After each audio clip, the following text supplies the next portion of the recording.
કેમ છો તમે? नए नए हम बुआ के घर यानी कि गुजरात में रहने आए थे और हम बुआ के घर पे रहते थे। और तब हम काफ़ी छोटे छोटे से बच्चे थे। और फिर हमारे बुआ के घर के पड़ोस में ही एक स्कूल की टीचर रहा करती थी, जो कि एक स्कूल में पढ़ाया करती थी, और उनसे ही हम भी ट्यूशन पढ़ना शुरू किए थे।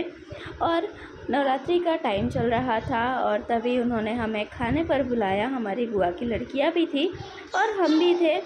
और फिर उनके घर पे हम पहुँचे तो उनके घर पे हमें खाने को मिला पूड़ी और फिर केरी का रस यानी कि आम रस और फिर श्रीखंड। तो पहली बार हम गांव से आए थे और हमें पूड़ी तो हमें पता था, लेकिन श्रीखंड क्या होता है, ये आम रस क्या होता है, ये हमें नहीं पता था, क्योंकि हम काफ़ी छोटे छोटे बच्चे थे।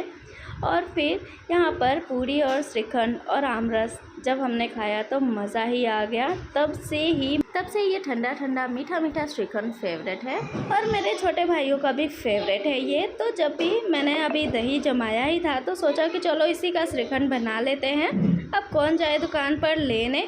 तो यहाँ पर मैंने श्रीखंड बनाया है। दही में से सारा जो पानी होता है उसका वो निकाल दिया था, यानी कि उसको एक कपड़े में बांधकर छोड़ दिया था, और ये उसका थक्का है। इसके बाद ये जो मिला है इसे हंकड़ कहते हैं। इसमें मैंने पिसी हुई चीनी मिक्स की है, चाहे तो आप इसमें केसर ऐड कर सकते हैं, जो कि बहुत ही टेस्टी लगता है। इलायची डाला है, इलायची का टेस्ट इसमें बहुत ही अच्छा लगता है, तो इसीलिए डाला। और ये रेडी है हमारा श्रीखंड। तो ठीक इसी तरह से जैसे मूंगफली वगैरह ला के रखते हैं ना, तो कई बार पन्नी में ही रह जाता है, जिसकी वजह से ना उसमें चींटियाँ लग जाती है, और चींटियाँ एक दो लग गई तो सारी मूंगफली बेकार कर देती हैं। तो इसी तरह से इसमें भी ना चींटियाँ एक बार लग गई थी। तो दोबारा जब हम मूंगफली लेके आए तो फिर मैंने उसमें तेज पत्ते डाल के रखना शुरू कर दिया। इसके बाद से कभी इसमें चींटी नहीं लगी। तो इस तरह से आप भी तेज पत्ते डालकर चींटियों से अपने मूंगफली की सुरक्षा कर सकते हैं। गर्मियों में ठंडा ठंडा नींबू पानी मिल जाए तो मज़ा ही आ जाता है, जिसके लिए हम बहुत सारा नींबू भी मार्केट से ख़रीद कर ले आते हैं। लेकिन कई बार क्या होता है कि ज़्यादा नींबू होने की वजह से उतना यूज़ नहीं कर पाते हैं जल्दी, और फिर नींबू सूखने लग जाता है। और ये जो इस तरह से होता है, ये तो थोड़ा सा कच्चा है, तो अभी इसमें तो टाइम लगेगा। और नींबू सूखने लग जाता है, उसके बाद फिर उसमें उतना जूस नहीं निकल पाता है। तो ये ना सूखे उसके लिए क्या कर सकते हैं, तो यहाँ पर आप कोई भी कंटेनर ले सकते हैं उसके लिए, या कोई भी बर्तन का यूज़ कर सकते हैं। और फिर उसमें इस तरह से नींबू डाल देना है, और नींबू को इस तरह से पानी में अगर करके रख देते हैं ना, तो नींबू बिल्कुल भी ड्राई नहीं होगा और लंबे टाइम तक आप नींबू का यूज़ कर सकते हैं। तो इस तरह से आप अपने नींबू को बचा कर और उसका जूस बनाकर पी सकते हैं।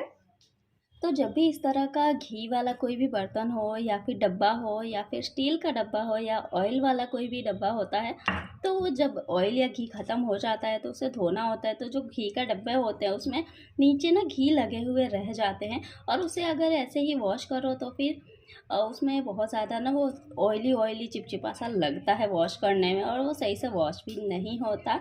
या तो उसमें गर्म पानी डाल के वॉश करो, पर उसमें जो भी लगा हुआ होता है वो वेस्ट हो जाता है। तो उसके लिए क्या करें, ये तो मैं इस मटकी में बता रही हूँ, क्योंकि इसमें मैंने घी रखा हुआ था। तो अगर डब्बे में भी हो या किसी भी बर्तन में हो तो इस ट्रिक का यूज़ कर सकते हैं। तो मैं क्या करती हूँ मैं वो बताती हूँ। मैं यहाँ पर आटा डाल देती हूँ, जो भी बर्तन में लगा हुआ हो घी, और जो भी डब्बे में हो, तो बस उसमें थोड़ा सा आटा डाल देना है इस तरह से। और फिर आटे को इसके अंदर अच्छे से इस तरह से मिक्स कर लेना है, ताकि जो भी घी और ऑयल लगा हुआ है वो सारा आटे में आ जाएगा। ये आप देख सकते हैं। और जो हमारा बर्तन है वो बिल्कुल क्लीन हो जाएगा। आप चाहे तो उसे ऐसे ही डायरेक्टली सिर्फ पानी से भी वॉश कर सकते हैं, नॉर्मल पानी से। उसे साबुन वगैरह से भी वॉश करने की ज़रूरत नहीं पड़ेगी, क्योंकि वो ऐसे ही क्लीन हो जाता है बिल्कुल अच्छे से। और जो ये आटा है इसे हम रोटी में यूज़ कर सकते हैं। और ये देखिए, ये बिल्कुल भी ऑयली नहीं लग रहा है, कहीं भी घी इसमें नहीं लगा हुआ है, बिल्कुल ये साफ़ हो चुका है। तो ये वॉश करने में भी इजी हो गया, और बिल्कुल आराम से ये धुल जाएगा। कोई गर्म पानी वानी करने की झंझट नहीं लगेगी। तो ये ट्रिक अगर आपको अच्छी लगी हो तो ज़रूर यूज़ करें। तो जब भी हम इस तरह का डिश वॉशर लाते हैं लिक्विड वाला, तो वो महंगा पड़ता है, क्योंकि हम वो दुकानों से लेकर आते हैं तो थोड़ा सा महंगा पड़ता है। लेकिन यहाँ पर क्या है ना कि हर जगह पर ना इस तरह से डिश वॉशर मिल ही जाता है। और मेरे यहाँ पर ये मंथ में एक बार ना आता है, साइकिल पर लेकर एक अंकल आते हैं, वो लेकर आते हैं। तो मेरी फ्रेंड ने मुझे बताया था कि इस तरह से 100 रुपये में ना 5 लीटर देते हैं डिश वॉशर। तो मैंने कहा था उससे कि लेके रख लेना मेरे लिए। उसके बाद वो जब आए तो उसने लेके रख लिया था। वैसे यह कंटेनर हमारा हो तो 100 रुपये में 5 लीटर वो दे देते हैं इसी कंटेनर में, तो कंटेनर उसके पास था ही। और ये जो डिश वॉशर है ना लिक्विड वाला, ये आप देख सकते हैं इस तरह से है। इसका कलर येलोइश नहीं है, बट ये बहुत अच्छा है और इसको मैंने यूज़ भी किया। और ये इसे मैं दोबारा फिल कर रही हूँ। बहुत अच्छा लगा मुझे ये, और बहुत ही अफोर्डेबल भी है। तो इस तरह से अगर आपके उधर भी कहीं आते हैं, मिल जाता है कहीं इस तरह से खुले में, तो लेकर एक बार ट्राई ज़रूर करें। बहुत ही अच्छा रहता है और पैसे भी कम लगते हैं, तो बचत तो होना पक्का है। 11 लीटर के ओवन में मैं केक बेक कैसे करती हूँ, तो पहले यहाँ पर मैंने अभी प्रीहीट होने के लिए रखा है और इसका टेम्परेचर अभी मैंने यहाँ पर 40 पे सेट किया है। और यहाँ पर टाइमर यहाँ पर 40 पर सेट किया है और टेम्परेचर यहाँ पर 150 रखा है। और अभी ये प्रीहीट हो चुका है, तो मैं इसमें केक रख देती हूँ पहले। यहाँ पर मैंने केक टिन रख दिया है और 2 छोटी छोटी कटोरियाँ भी रख दी है, क्योंकि ज़्यादा हो गया था बैटर, तो उस हिसाब से। और अभी ये टाइमर अब 40 मिनट पे मैंने रखा है, लेकिन उससे पहले ही ये हो जाएगा। और टेम्परेचर यहाँ पर मैंने 150 रखा हुआ है। अगर कुकीज़ वगैरह करते हैं तो 150 और 100 के बीच में रखेंगे, और अगर केक वगैरह बेक करते हैं तो 150 परफेक्ट है।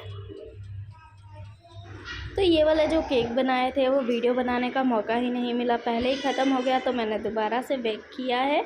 और इसमें कप केक भी बनाए हैं, तो ये बहुत ही सॉफ्ट एंड स्पंजी बने हैं। बट बैटर मैंने थोड़ा थोड़ा डाला था, इसलिए हाइट इसकी कम आई है।